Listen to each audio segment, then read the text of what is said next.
Berai Yairi pachena ndeki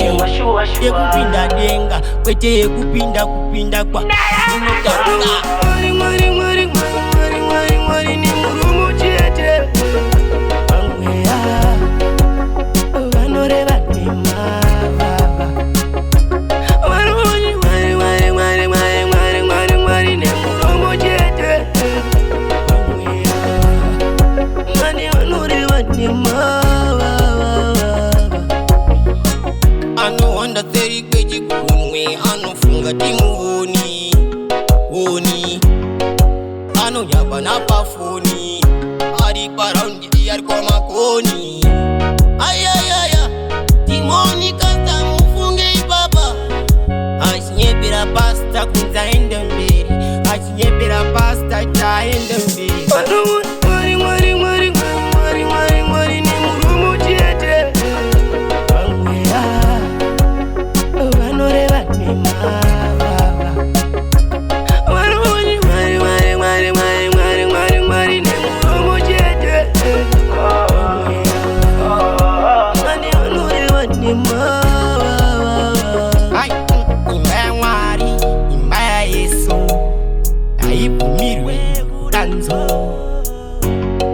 Makarima baga bisko makuha Hama iso wana Chama iso shua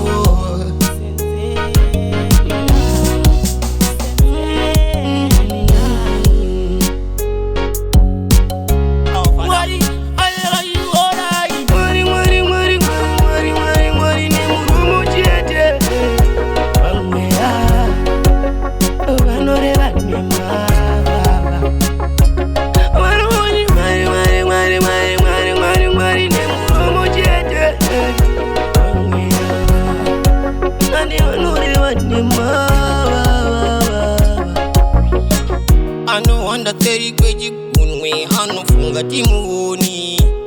honi Ano yaba na pafoni Ari paraundi yari kwa makoni Ayayaya Timoni kasta mufunge ibaba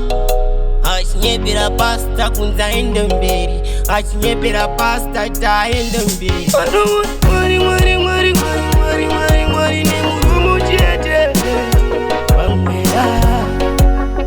Vanoreva nema